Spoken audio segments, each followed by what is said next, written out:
Good morning, everybody. Welcome to Hey, another good morning. edition of Sales Chatter. It's Mayhem Mondays. I know Jeff and I are chomping at the bit to get to this topic today. Good morning, Yeah, Jeff. How you doing, brother? good morning, man. Good morning. All right, let's hit that intro and let's get started. All right. To the HPLS podcast. Live, relevant, and high performance information, conversations, and education weekly.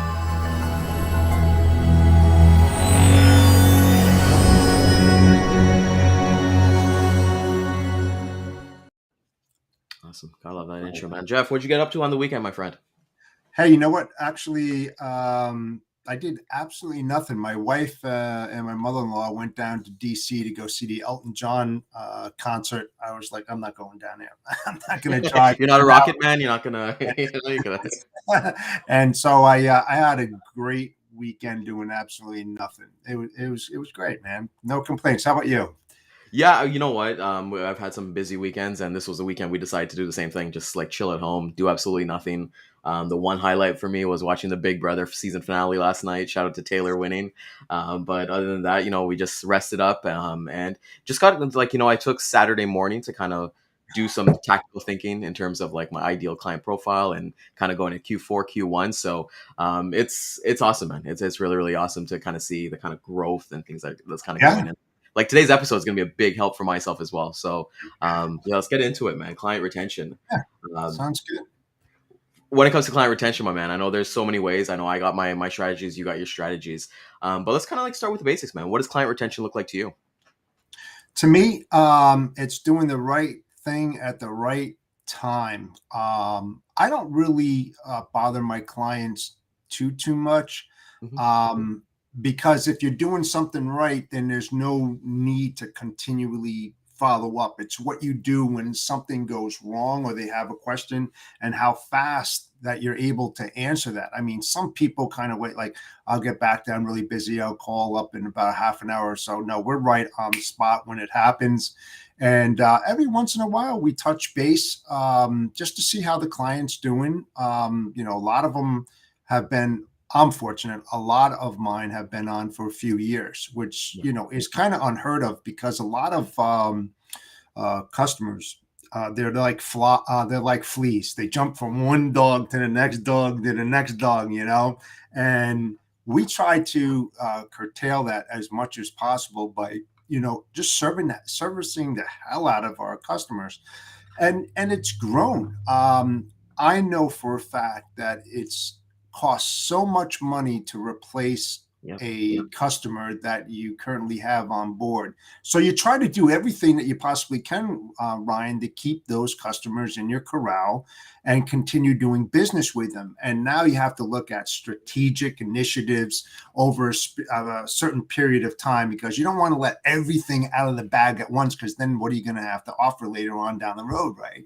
So you try to kind of predict those things based upon the conversations that you have with them when they do pop up, and taking it to the next level. Like I said last week when I was on vacation, I had my business plan, and it was called the Level Up Plan. We know where we are right now, but we just want to take it up a notch, just to keep them um, interested.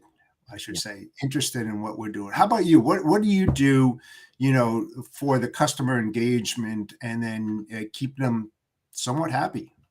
Yeah, you know what? I think the one mindset that I kind of have, I just want to kind of shout everybody out. Good morning, Lisa. Hey, Good good morning, morning, John. Lisa. John, it's Hey, been a John. minute. And it's Lisa brings up here long-term relationships, and it's great that she says that. I'm a Yes. big believer in that. Hey, any kind of short-term problems, the fix is not a band-aid. The fix is No. a long-term solution. So I believe that like a band-aid will not fix a broken arm. And for Oh, me, well. I've been lucky as well that I've been able to work with the same customers that I had at the beginning that I started my career, and that's just because. I truly believe that this industry is so big. Like, what is the actual number? Like 800 million plus, sorry, More than billion that. plus industry. Yeah, It's way more than huge. that. That It's we should be able massive. to pick who we want to work with. It's we don't want to be transactional. We want to get along with people. For me, what I kind of do, and this is just for what works for me, is that I like to kind of not like weekly checkup calls. I like to kind of just call and just see how things are going. You know, they can range from 5 minutes to 10 minutes, 15 minutes, sometimes to an hour. But it's really a personal development call. You know, see how things are Yeah. going. Any birthdays coming up? It's just really a personal thing that I like to do.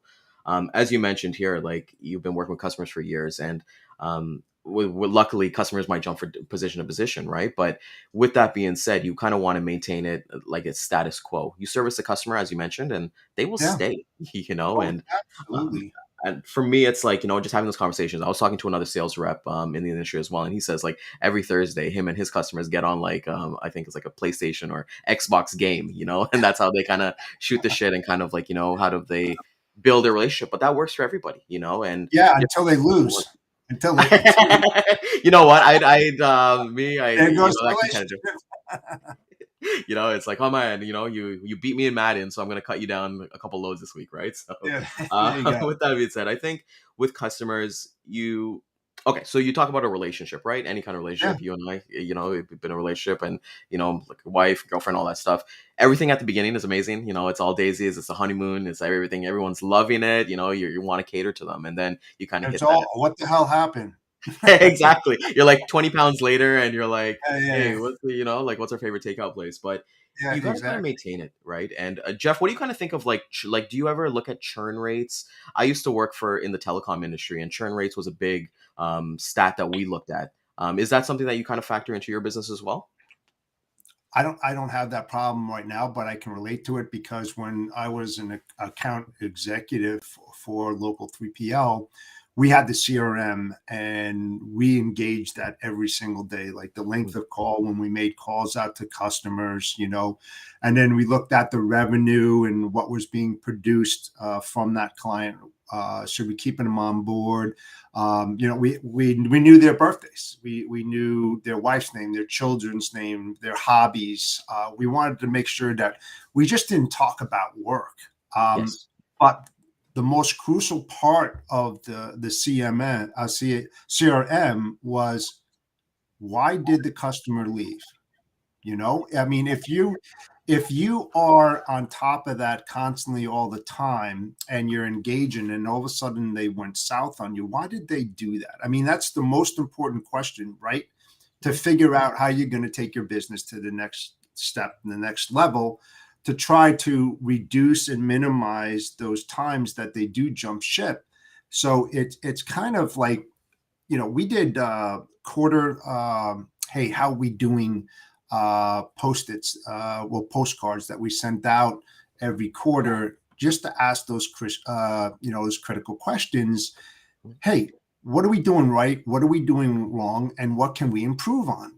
I mean, it really bumped up the engagement with the customers because it showed them that you were fully engaged with them, that they were very, very important, that they weren't just a deli ticket number, and that they meant something to you. And then on the backside of that, you mean something to them because they're Yes. answering those critical questions. Now, I've been very, very lucky that a lot of the customers that I've had in my past, I'm great friends with them. I built that relationship where, we're lifetime friends. Do I do business with them? No, I don't do business with them now. I just Yeah. chose not to go and do that. No, I didn't get kicked out. If somebody happened to ask that question, I didn't. I just chose that I wanted to go into different areas of the business, and I wouldn't say succeed, but just move on and do that. I mean, I talk to the guy all the time, and other friends in the industry. So those are the type of relationships that you want to try to build, and it's long term. It's a lifetime partnership if you really think about that. Because it just costs too much money to replace those. Like I said, if you just looked at it, just think about. And again, I don't make many calls, but I do understand the people who do make those calls to prospects. How many calls did it take you to get your first customer on board? Yeah. How much time did that take? How much time did it take to launch them and to find out all those critical information when you do the RFI and the RFP and the RFQ and you're going all the way through that? Time is money, right? And the thing is that when you look at that timing of everything that you've done for that customer, and then all of a sudden you lose them, man, that's a lot of money. A lot of money. I don't know. How about you? I mean, I'd love to know about, the audience and Yeah. their thoughts on it, because it's a critical part of the brokerage industry, of keeping those customers engaged and happy, and just speaking with them. I'd love to find out what their thoughts are. Yeah, of course. And Lisa kind of brings up a point here. And that was actually going to say too, as well, like, like you look for the long-term fixed solution to fill gaps to avoid from reoccurring. And kind of comes back to like our number one thing we say here is control the controllables, right? And kind of be proactive. Yeah, I would love to see in the comments, like, what do you guys kind of do? What's some quirky things you do? Because even for me, like, as everybody kind of knows, I'm a dog lover, right? So some of the customers I have, I find out if they have dogs, and, I'll send some toys, I'll send some treats and things like that. I'm thinking about them. And it's kind of funny because, like, Lisa brings up a good point here, like face to face and in person visits are impactful. And Absolutely. I see the flip side of it too, because there's customers that I've personally never met, and we have a great relationship, and it's about business, and like being connected at the end of the day too. Very much I so. think one point that I kind of want to kind of drill here is that we're kind of entering Q4. It's RFP season, so let's say I want to give you a scenario, Jeff, and how you Mm. kind of would react to it. You've got a new customer, and everything's been going well since, let's say you got them from February or March or so. They're coming up to an RFP now, so you've been working outside of an RFP before then. What kind of strategies are you having? What kind of conversations are you having with the customer as they're going into the RFP? That, hey, people are going to be bidding on, let's say, the lanes or anything like that you currently have. Yeah. Well, it goes back to servicing, right? If you're servicing the hell out of the account, you're going to be an incumbent carrier, and they're going to rely on you more than outside ones, because first of all, they know you, they know how you operate, they know how you respond. So when you get into those RFPs, yeah, you're going to have numerous amount of conversations. I just had one. I just did a 200.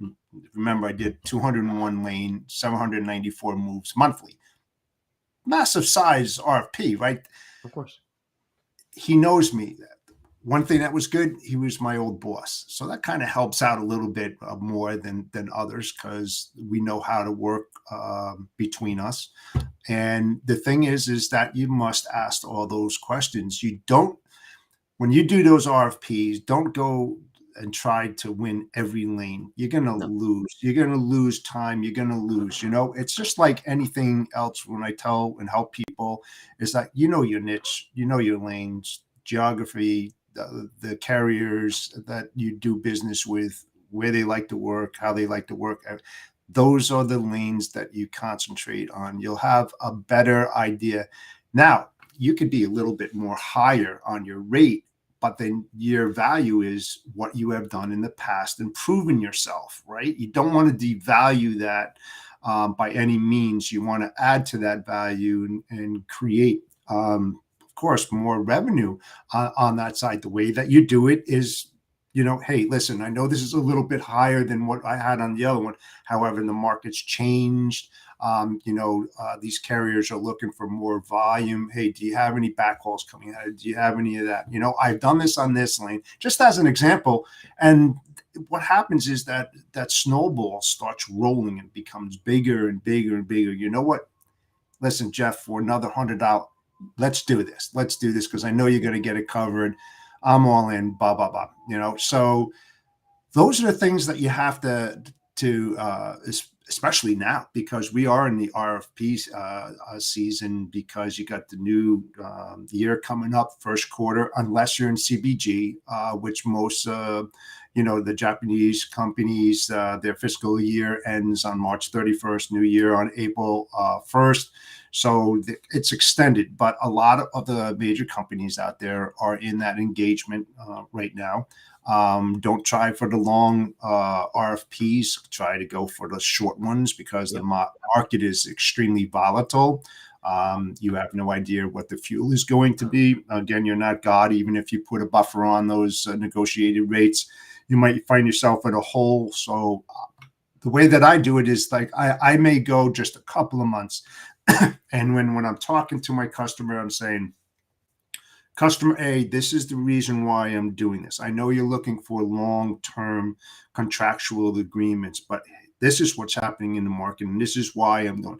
Would you be open for a 2-month RFP? And what we'll do is we'll sit down and we'll revisit that. We'll revisit the lanes that are, have a big sway, either in a positive or a negative way. We'll start adjusting in that and so forth and so on, during those conversations, because those conversations are the ones that are going to build long-term business relationships for sure. Absolutely, because they know that you're engaged and you know that they're engaged. So that's the way that I do it. How about you? What do you do in the RFP Yeah.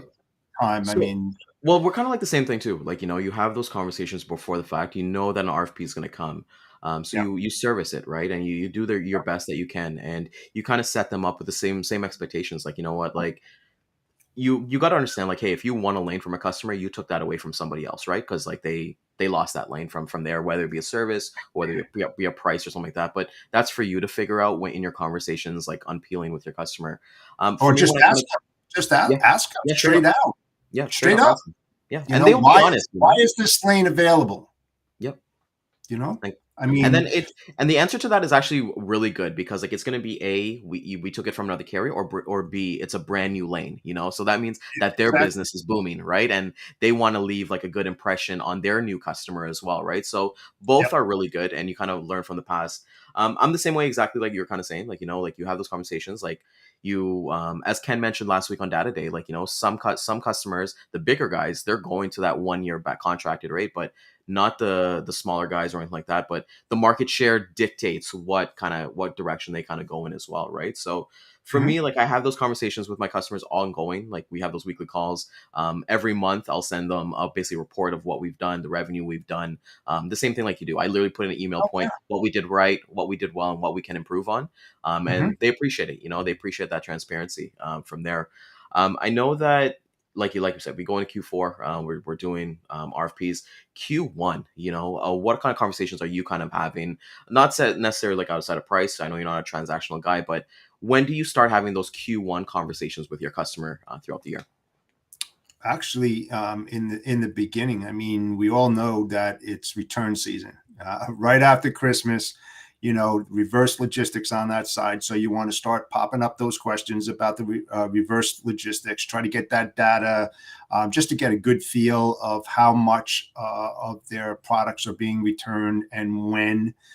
So this way, now you're going to have that conversation with your incumbent carriers, the carriers that are on there, the carriers that are looking for backhauls coming out of where that product was delivered. You want to try to build consolidation centers to reduce costs as well by doing small LTL shipments to a cross dock, and then basically doing your line haul depending upon the length of haul, talking about all those different kinds of things to minimize costs. Yeah, it's all part of that. And then again, what's coming up over the new year, the first quarter, second year? What are you working on? What are your new product lines? What's coming in? How can we help you ramp up? What kind of problems are you projecting?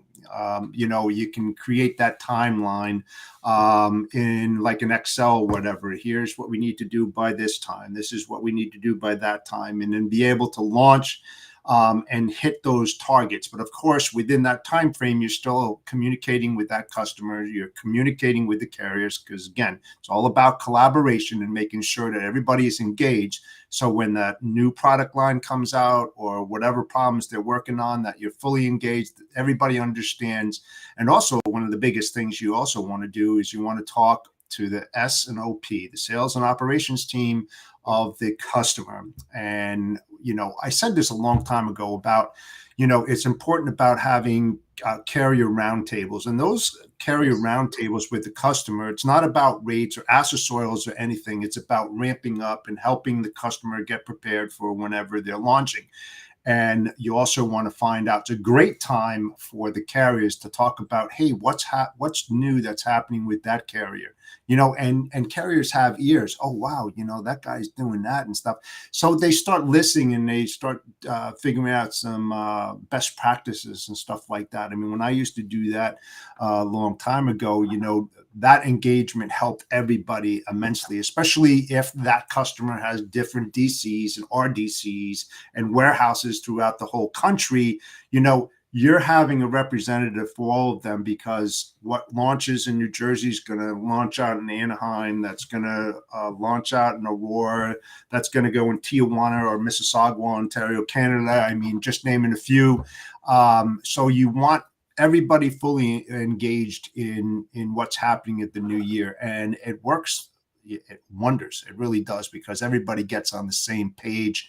And again, the main objective of a salesperson is to get a seat at the oak table, and that's where things happen. That's where the magic happens. And if you're invited to that oak table, you are ingrained in that operation, and that means that they want to do long-term business, with you. There's nothing better than that. I can tell you firsthand. Yeah. And when you're in with a customer at the oak table, as you mentioned here, it's awesome to hear like when other sales reps call them and they tell you the stories of like people calling them and what they kind of say. And it's like, okay, well, you know what? It's not even competition at that point. It's like, you know what? I'm doing my job. I'm not watching what they're That's it. doing. I Right. got a Reports question for too. You want to do your reports. It's a great time, yeah, to do an annual review, broke down by quarters. Here's what you did, then you can start creating projections off of that data from the that's true. previous years, especially if they're going to increase volumes and everything. Then you can have somewhat predictability of what's going to happen in the first quarter, second, third, and fourth of the following year by driving that forward with data, right? Yeah. That data helps to move the business forward. Try not to make those decisions by an emotional feedback of what you feel. The data is going to tell you how to move it. And the thing is that you have to get the buy-in from the customer, the buy-in from the carrier. That's Yes. what it's all about, because you're talking about their business, not your business, but their business. And you want to help them to project their future and what's going to happen in the following year. So Yeah, and I'm gonna take a page out of DJ's book because I know he's a big quote guy, but I know like Zig Ziglar said, like you'll get exactly what you want by helping people get exactly what they want, right? So we're right. in a service industry. It doesn't matter what you kind of think of it. We're in a service industry, and I was reading a report before we actually got on this call that like in terms of like churn rates, and there was a survey done of customers why they leave, and Mhm. 68% of them said that they leave because they don't feel valued enough, right? So at the end of the day, it's like, Boy, that's a today good guy. yeah, exactly, right? And it doesn't matter for business, but like we're talking business here as well. But I would honestly recommend everybody like today hop on the call with your customers, see how they're doing, how their weekend was, and kind of build that rapport. And the good thing about building rapport is that you can start at any time. If you haven't been doing it, if you got a new customer maybe like 2-3 months ago, or even like a couple years ago, and you're not doing it, well, I'm not sure that they're still there, but you can always build rapport and you can always show them that you care. Jeff, I had an interesting thing that happened to me, and I kind of want to get your thoughts on it. Yeah. I a couple months ago, I had an intro call. We booked a discovery call with a customer. I thought it was probably the worst call ever that I've probably had. Um, Mind you, we got into some transactional stuff. We did some lows and things like that, and then he left.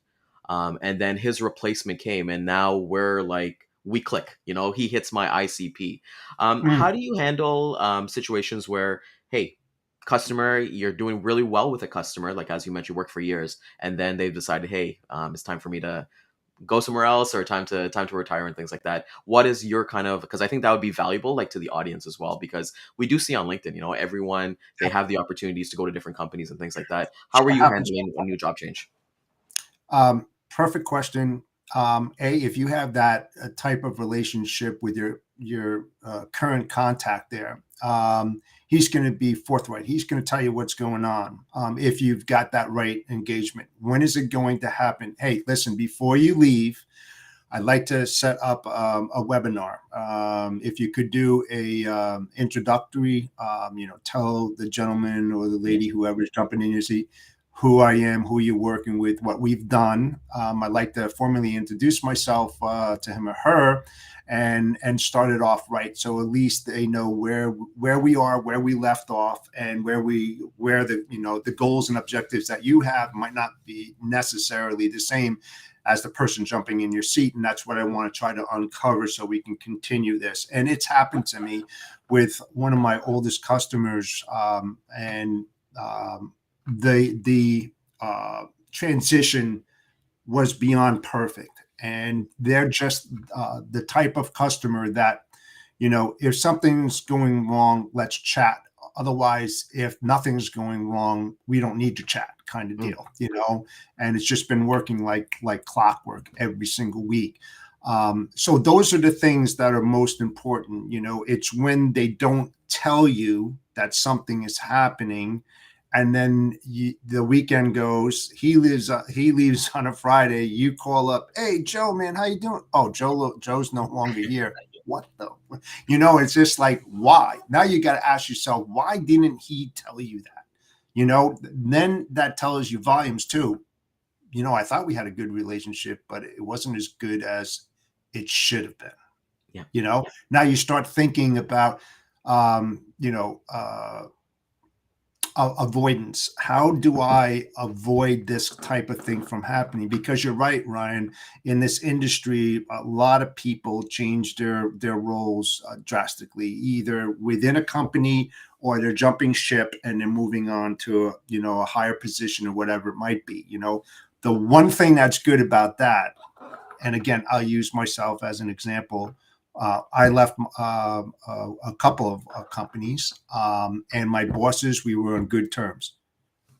Few of them go to a different company. I make a phone call. Hey, how you doing? How do you like the new role? Hey, Jeff, listen, I want to bring you in. Boom. Nothing speaks more volumes than having those type of relationships with those customers. They don't have to be like an ex-boss or anything. It does help. But I mean, with your customers, if you have that type of engagement and they love working with you, don't be surprised if they contact you or find out where they went and contact them. 100%. And I think that's really important because that's actually the flip side of it, right? Like you basically kind of get two customers at that point, right? And I know sometimes they need to go there and kind of ramp up. Here's a prospecting tip for anybody kind of watching. I know everyone kind of like they look for new customers and things like that. They go on Sales Navigator. If you're actually prospecting pretty hard and you're actually looking for like new industries, go on a job search website and like type in the title of like somebody like a transportation manager. If a company's hiring for that role, call them and make an intro, because you're probably going to get the previous person there and then the new person coming in as well. So that's a prospecting tip. I know I never really kind of shared that, but definitely do that because that's worked for me. I'm not big on the LinkedIn or kind of finding prospecting there, but Indeed, Monster, all the job sites, go and do that. And I'll tell you, this is a perfect segue, but it's terrible. It's terrible. It really is terrible. I knew this guy a long time ago that used to look in obituary column. I swear to God, where did the guy work? And he got business from doing that. I couldn't believe it. He found out, hey, the guy or the woman dropped dead or something like that. They need help. And he used to call. It was like an ambulance chaser. I mean, I'm serious. I couldn't believe it. I couldn't believe it. Please don't do that, man. That's like that's some like bad negativity vibes. Beyond low, but I'm telling you the truth. Some guy that I used to know did that, and I was like, man, that is below low, man. That's unbelievable. Yeah, so don't do that. Please do not search up your local obituaries and see what they're up to, because then it's gonna sound fake, right? You call them and be like, "Oh my God, I heard XXX like John died or something like that," and it's just not genuine. You're not starting the relationship on the right foot, right? So don't be that desperate. Yeah, don't be that guy. Don't be that guy. Like don't be that guy. I thought today was such an amazing episode. If you did find value in this, please like, comment, share, subscribe, hit us up. Like, let us know if there's certain topics you want us to kind of hit up and kind of talk about, because I thought today was real value. Today's Monday. This is a topic that everyone should be having a conversation with their customer. Jeff, yeah, it's just like Kyle said. You see what Kyle said? Oh, let's see. Let's see what Kyle says here. Yeah, job post logistics. Yeah, exactly. Job post religion might be more tasteful way of doing it, Jeff. So, I'm yeah, with you, Kyle. yeah, exactly. No obituary, just stick on No. Indeed and things like that. And companies are you'll find more job posts than dead employees. And you know what? it's I'm kind of speechless to be honest, like hearing that, but that's actually good to hear. But we are gonna hit the replay again today at 12 Eastern and 3 p.m. Eastern time. Check us out on YouTube, LinkedIn, on Facebook. And like I said, we love the engagement with everybody. Tomorrow's gonna be an awesome Yes. episode. Jeff, any kind of closing words? I know that you've been amazing. We've been killing it ever since you and I, So, any kind of closing words for anybody out there? Oh man, just go after it. Like I've said all the time, man. Over the weekend, I love Mondays, man. I can't wait for the new week to do it. Just get into it, man. Keep that foot on that pedal and gas forward, man. Full gas. You got Yeah, this. full Go gas, do it. no breaks. Make it happen. So that's it for me, guys. Just honestly want to thank you, everybody. Thank you, Daman, from Centurion Trucking, for being a sponsor, and thank you, everybody, for being here this morning. Appreciate it. Centurion Trucking, our motto is people before profit. Today's market requires more transparency, consistency, and focus on what our clients need to win. Centurion Trucking and American Logistics are poised to help their clients achieve and surpass their targets. If you're looking for a team that honors your needs, dreams, and aspirations, then get a hold of Daman at American Logistics.